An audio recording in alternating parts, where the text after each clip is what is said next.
my recital. I think it's very vital to rock around. That's right, on top. Here we go. What's up, guys? Welcome to, I think it's episode 8 of the Commish show, the Week 7 recap. We're going to recap Week 7, of course, and then we're going to move on to just some stats that we thought were pretty interesting from the first 7 games of the season. Then we're going to go to a quick rapid-fire round called Boom or Bust, where we go over each team if we think for the rest of the season they're going to boom or they're going to bust. So we're going to jump into a major bust with our first game, and Dustin, who got crushed by Marcus. We thought this maybe could be Dustin's first win, but not so much. 151-85. And Sean, what do you think about this game? Honestly, I'm not surprised. I thought Marcus was going to pull it out. I think Dustin is going to make fantasy football history, going 0-4 the season. Just a lot of unlucky stuff. You know, he had some guys that had some good games, but majority of these guys just aren't producing. And Marcus just fell into a great week. T.Y. Hilton had a heck of a game, even though the Colts came out on the losing end, but he had several touchdowns and a lot of yards.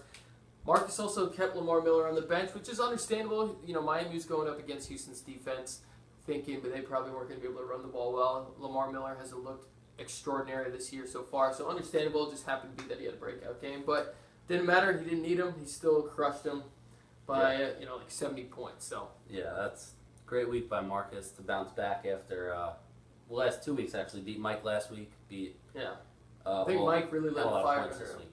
Yeah, definitely. Next, we move on to Robert, and he beat Gunner 124-119. Close game. Close game with Gunner's quarterback only getting 4 points. That's always a tough one. But Rodgers was on bye for him, so he went with Kaepernick. San Francisco hasn't been looking great this year. No. And what do you think about Robert's team? Again, Robert's got a very solid team. You know, it's not overly star-studded in a sense of in fantasy production, but he's very consistent. He had 5-6 guys there with at least 15 or more points. He did leave a couple points on the bench, but again, Ladarius Green up and down throughout the season, so understandable why he made the choices he did. Very solid production though, and so it's good to see him squeak out a close one, even though Gunner's team did still play pretty solid. It just hurt. This is where we're going to see some teams struggle because of bye weeks, of seeing the moves that they make, how their bench is. That's really could be a make or break. Yeah, next we move on to probably the biggest game of the week record-wise for each team, and Tony come out on top of Frank by the score of 123-81. Just another great week by Tony, which we come to expect that every week. Frank, he's very up and down. He usually wins the low-scoring battles. He had a lot of points last week against me, beat me, but kind of came down to earth this week. Yeah, I mean, I know Frank got hit by a lot of buys this past week, and so as you can see him trying to scramble to make some moves from his bench and hope for some production, just really wasn't there. And that's all right. Frank, you still sit atop with a few of us at 5-2, so you're going to have some of these weeks, and hopefully, we can continue to see that strategy he's got. Just constantly making moves. So I think he'll be all right. And it's always a struggle when your defense has the most points on your team. That's true. So next we move on to my win against Andrew. Wasn't even really close, 142-87. Yeah, it wasn't a good day for the producer. Yeah, but what are you gonna do? Breeze didn't have a great week. Really, everyone besides really Mike Evans on his team did well. His defense got negative points, and his kicker had 20. So good week for me. I had everyone do well. Up the Jags defense, you guys got a lot of points. That was a bold. That's kind of a bold pick up there. You know what? I figured no Tyrod Taylor. They're playing over in London. Yeah. You never know. Yeah. No Sammy Watkins. No, I didn't. That wouldn't have been a choice for me, but it paid off. They actually pulled out the win. And I think the Jags are better than people give them credit for. Definitely. They're just young. So we'll see how they continue to develop in their players. But, Blake Bortles is looking pretty solid. Yeah. He has, I think, the 5th or 6th most fantasy points. He's in front of Aaron Rodgers right now, points-wise. Yeah. But also Arian Foster getting hurt for me. That's also another tough blow. It's all right. He gave you a good run there. Yeah, we'll see. And then we go to your 5th win in a row. 2-point win over Mike, 115-113. What do you got to say about that? It was a close one. Honestly, I thought Mike was, after the Sunday games, Mike was projected to win. But his Monday night, he had 3 guys playing on Monday night, and they just didn't get him the points that he needed to. And thankfully for me, I was able to come out on top. I mean, I struggled with some of the guys. My kicker, Atlanta's, after their hot start, kind of haven't been able to get as many points on the board lately. And then some of the other guys that I had really, been riding high, like DeAndre Hopkins. This is probably his lowest scoring point total of the season. Then I also had a couple guys, my starters that were on bye, so really having to use some of my bench players here to get some points. But yeah, it's a close matchup. I mean, I think both teams were solid. There was no real, clear favorite. I knew it was going to be a close game, and just luckily I happened to come out on top. Came into that Monday night game, and Todd Gurley having a great year. That's a great yeah. And also, you and Frank made a trade. Tell us a little bit about that.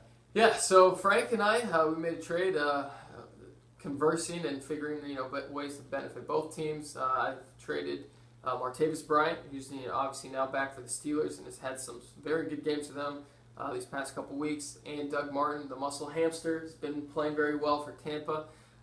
Traded both those for Matt Forte. I know Frank needed a little bit more depth, a little more receiver help, and I'm still getting a solid running back. So I think it really benefits both teams, especially in the point production. It kind of equals out even. Yeah, no, I thought that was a fair trade. Yeah. Should be good. I think it should benefit both teams. And next we move on to another 5-win-in-a-row team with the big surprise right now, Warner. Yeah. And Tom Brady, unbelievable. Gronk. Yeah. And we'll obviously get to some of those interesting stats that we've collected here, but I think Warner's. I mean, and this, he also had to deal with some buys and stuff like that. And it was actually not a high point total for him as he's been putting up lately. But Ray's team's just looking like trash. Yeah. And 70 again. I think that's like 3 weeks in a row he's under 100 or so. Yeah. So he left points on the bench. And I think he just doesn't have faith in who's going to do well or not. And also at the same time, those players, their offenses are kind of sporadic, so it's hard for him to make the right choices. And just looks like he keeps coming up on the wrong side of the coin. Yeah, and then last week or 2 weeks ago, I don't remember what it was. We gave him some. We talked a little smack to him. He played both Eagles running backs. Yeah. He might have been beneficial this week with Ryan Matthews having 26 on his bench, and Joseph Randle got hurt, which is just unlucky for him, but he'll pick it up, I think. He'll get a couple more wins. Yeah. And that's it for this week. So next we're going to move on to the interesting stats. Yeah. We're going to start with most points for and least points for, and the big surprise here, Warner with the most points for, and we're going to get to why in a little bit. And no surprise again, Dustin with the least points for. Yeah. And then what do we got about most against? So most points allowed, unfortunately, happens to be Robert. And like we've stated throughout the episodes, Robert's gone against some of the top scoring teams each week. And that's what's kind of got him off to a rocky start. He started to right the ship, and his team still puts out points. But unfortunately, because of a lot of those high scoring matchups, he's on the wrong side, being the team to allow the most points. The least amount of points allowed this season so far up to date is actually my team.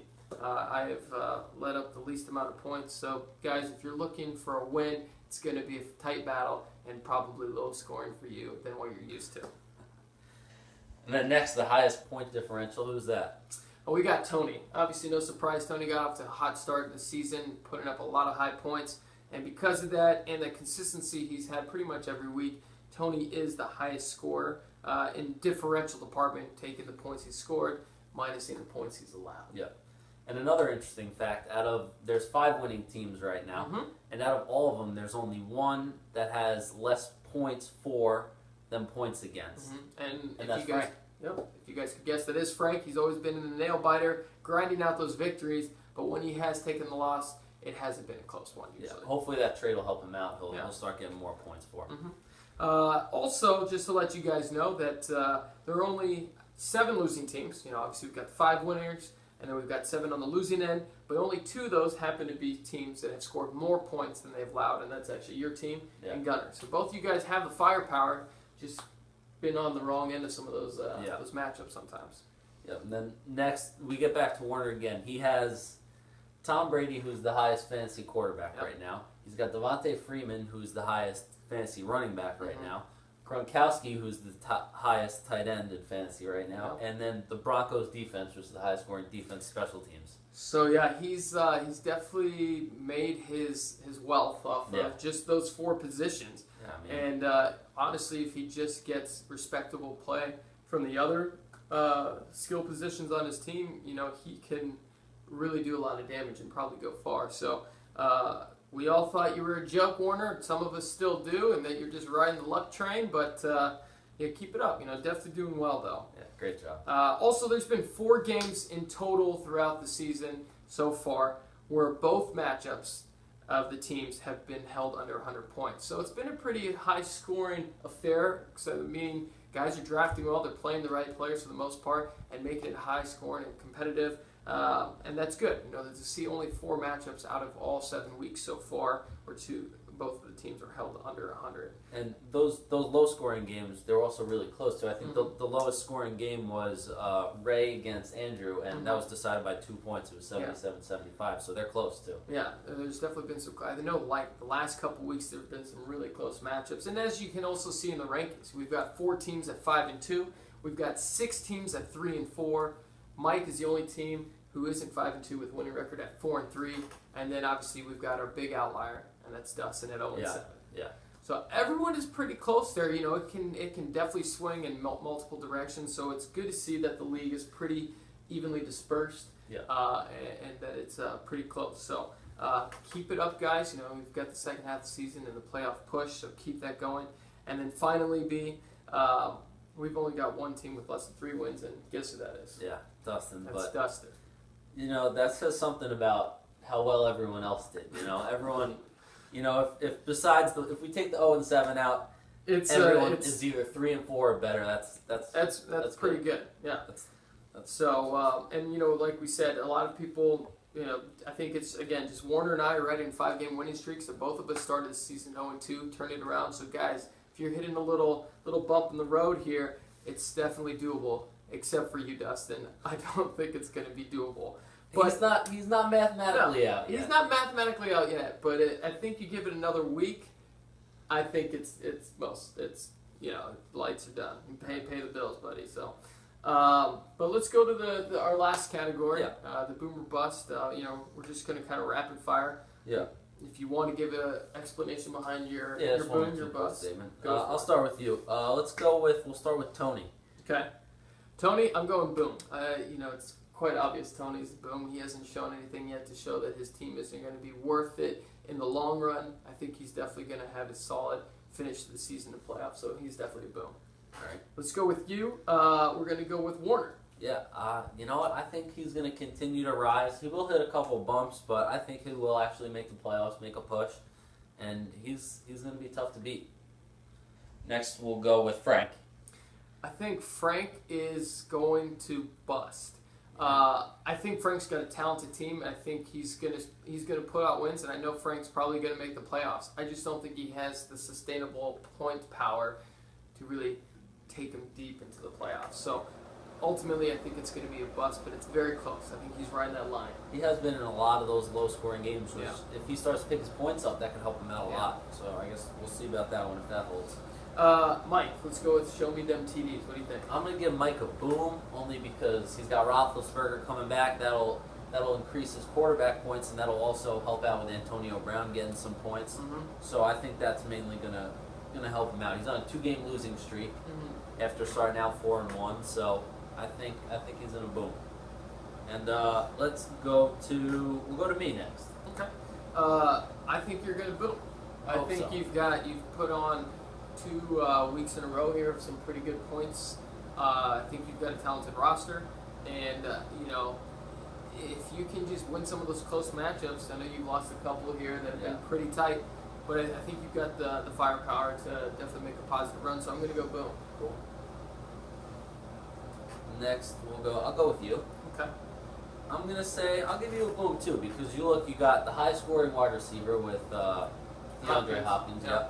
And you just got a great running back in Forte. You lost Martavius Bryant. He was a flex for you, but I mean, I think I've got some solid depth in the receiver that I felt that I could afford that. And you're on a 5-game winning streak. I'm on a 5-game winning streak. You can't go wrong keep with riding that. his way. Yeah. So I appreciate that. I'm booming as well. We're both booming. How about Robert? I'm going to go boom for Robert. I think Robert's also like you. He's got a very good team. He's got solid point play. I think if you make sure he pays attention to his lineups and his matchups and makes the right choices. I know a couple times he's kind of missed out on some of the moves, but I think he's got it. I think he's going to boom. But I think he's kind of like Frank, except he's slightly on the higher end. Yeah. I think Frank's slightly going to be on that lower end. I think Robert's right there, and he's just going to be on that push up. So. Yeah. What about Ray? The Ray? Zeus factor. I think he's going to be a bust. He's too reliant on his Eagles, and They're trash. They're not. Yeah, when he's not playing both of their running backs, he's playing the wrong one of the two. Yeah. So, if the Eagles don't start to pick it up, then his team's not going to start to pick it up. That's pretty much how it's going to go for Ray. But next, what do you think about Gunner? This is a tough one. Yeah. Gunner, because just like Gunner's got a losing record, but he's scored more points than he's allowed. He's got the powers. It all depends right now. Like, this is going to be an interesting part as teams start hitting their bye weeks and all that, and seeing how many teams, if you drafted well and you don't have to have severe hits from on a week-to-week basis with your buys. I think Gunner's going to be a boom, but again, he's like Robert, slight boom. Yeah. And then we've got Marcus. What about you? I think, although he's been booming these past couple weeks, I don't think he's going to sustain it. I think he's going to be a bust. His team is just too hit or miss with me. His quarterbacks aren't that strong, so I think he's going to be a bust in the end. Next, we'll move on to Andrew. The producer. The producer. Yeah, I'm going to go ahead and give 2 thumbs down. He's going to be bust potential from the United States. I think he's basically our version of Dustin. Yeah. So, he just really hasn't got much to work with. I feel bad. The guys he had faith in have not been doing well, and he lacks a lot of depth on his bench to help. And so as he starts to hit his stride here, bye weeks and stuff, it'll be interesting to see if his guys actually play well or not. But yeah, he got hit by the bye week hard this week. Yeah. He lost a lot of players. He was playing nothing. Yeah. So I think he's definitely going to bust. And then finally, I'm going to go ahead and say I can read your mind on what we're going to say with Dustin, but your thoughts? I mean, he's already a bust, so I mean, he can't do worse than he is now. So you want to give him the boom? He I can mean, only go up? He can only go up from where he is. I mean. So Dustin, you hear that? We are actually giving you a boom rating. You can only go up because you're literally the lowest of the low right now. Can't do much worse than you. All right, guys. So that's our weekly recap of the 7 weeks. We gave you some fun facts, some stats, and obviously the boom or bust. Stay tuned next week for the Week 8 recap. We'll continue to see how things pan out. And again, if you guys have any suggestions for segments or want to come on, special guests, we're still trying to get JD finalized what we're going to do there. I'm really excited. Hopefully we can get that together. But stay tuned, and we'll see you guys next week. See you next week.